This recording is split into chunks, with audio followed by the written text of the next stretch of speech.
नमस्कार, मैं मंजू पाठक अपने चैनल में स्वागत करती हूँ। कहिए कैसे हैं आप लोग। आशा करती हूँ कि आप लोग बहुत अच्छे होंगे। तो चलिए आज हम जानेंगे कि पितृपक्ष अब समाप्त होने वाला है। 1-2 दिन रह गया है। पितृपक्ष का लास्ट तिथि है 21 सितंबर 2025 को ये समाप्त हो रहे हैं। तो इस बीच अगर मान लीजिए कि हम 15 दिन अपने पितरों के लिए कुछ नहीं कर पाए, बहुत लोग तो 15 दिन भी किसी गरीब ब्राह्मण को बुला के या ज़रूरतमंद को बुला के 15 दिन तक जूस हुआ, फल हुआ, ये सब पिलाते रहते हैं, खिलाते रहते हैं। या फिर कोई भी चीज़ पकवान हुआ, कुछ भी है, बहुत से गरीब ब्राह्मण हुआ, उनको बुला बुला के घर में खिलाते हैं। लेकिन आजकल ब्राह्मण तो मिलते नहीं हैं, कोई घर में आना नहीं चाहते हैं।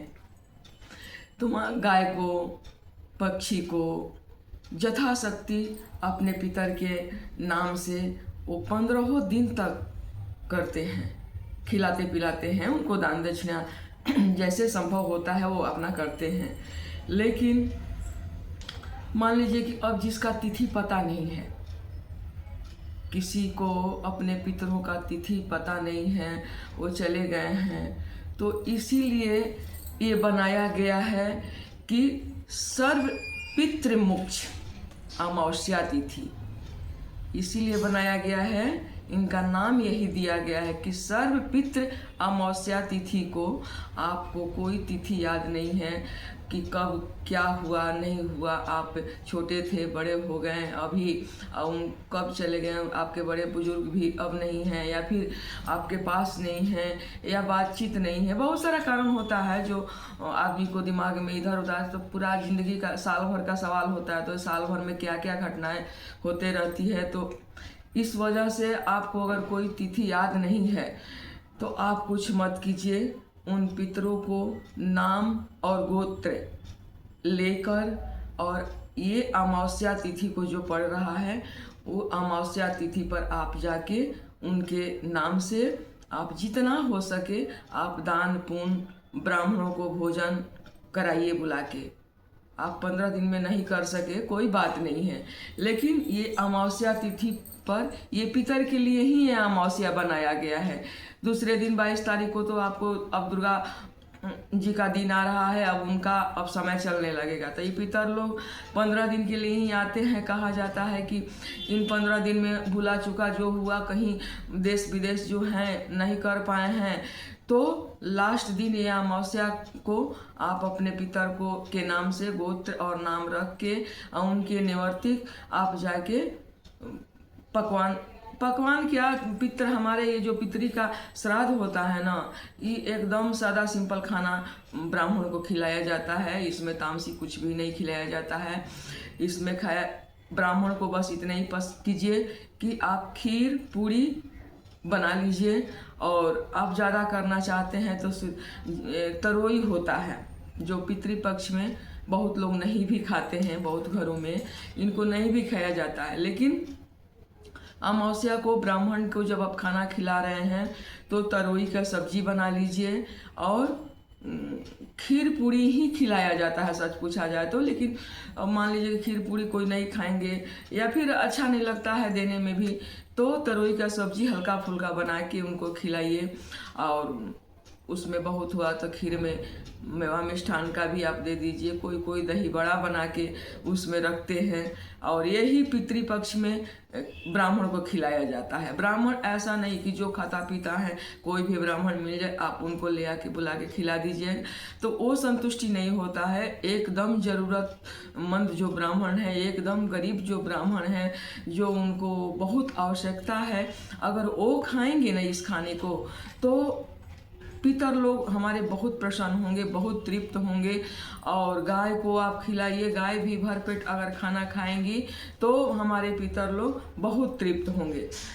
कौवा को, ये सभी पक्षी को भी आप हो सके तो उस दिन अमावस्या के दिन आप जाके खाना खिलाइए। दान में अगर आप ये नहीं कर सकते हैं तो कच्ची चीज़ों का दान दीजिए। कच्ची चीज़ों में क्या है, जैसे मान लीजिए खीर पूरी बना के हम बोले हैं खिलाने के लिए, तो खीर पूरी आपसे नहीं हो पा रहा, आप कहीं और हैं, वहाँ सुविधा नहीं है, तो कच्ची चीज़ों का उनके नाम से दान कर दीजिए। ब्राह्मणों को बुला के कच्ची चीज़ में चावल हुआ, उड़द का दाल हुआ, या दूध हुआ, तरोई हुआ, नमक हुआ, ये सब चीज़। नमक इतना मत करिएगा कि चावल आप 1 केजी दे रहे हैं तो नमक भी 2 केजी दे दिए उनके, ऐसा नहीं है। जितना खाना में एक प्रकार का लगता है उतने ही नमक का भी दान करना चाहिए, नहीं तो अच्छा नहीं है। मन में भी लगेगा कि अरे हमारे ये चावल है इतने, दाल है इतने, आलू है इतने, तरोई है इतने, उड़द दाल है इतने, और इससे ज़्यादा तो नमक ही हो गया। तो ऐसा नहीं कीजिए, सब अपना बैलेंस बना के बराबर के मात्रा में कितना में क्या लगता है उस हिसाब से 2 ब्राह्मण का सीधा निकाल के आप दान कर दीजिए। और उसमें बहुत हो सके तो आप सादा वस्त्र भी दान कर सकते हैं, जैसे कि धोती कुर्ता हुआ, पैजामा कुर्ता हुआ, ये सब चीज़ जो सादा वस्त्र है उनके नाम से आप ये भी सब चीज़ दान कर सकते हैं। देखिए दोस्तों, दान का कोई सीमा नहीं है, और हम दान कुछ भी कितना भी कर सकते हैं। कोई का कहना है कि अरे हम क्या दान करते हैं, हमारे पितर देखने आते हैं। नहीं, देखने नहीं आते हैं, लेकिन इन 15 दिनों में मान्यता हमारे यहाँ संस्कृति में यही है कि इन 15 दिनों में भगवान उनको धरती पर भेजते हैं।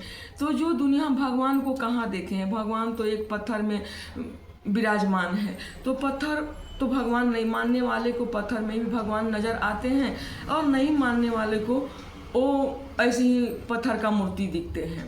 तो ये है ना कि अपना मन का संतुष्टि, मन कहाँ आपका संतुष्ट होता, आपका मान्यता, आपका परंपरा आपके ऊपर मानने को तैयार है कि नहीं है, और नहीं है तो कुछ भी आप बोल सकते हैं। लेकिन अगर मानते हैं हमारी संस्कृति को, हमारी परंपरा को, तो ऐसा ही होता है जैसे हमारे पुराणों में लिखा गया है। गरुड़ पुराण में इन सब चीज़ों को बताया गया है।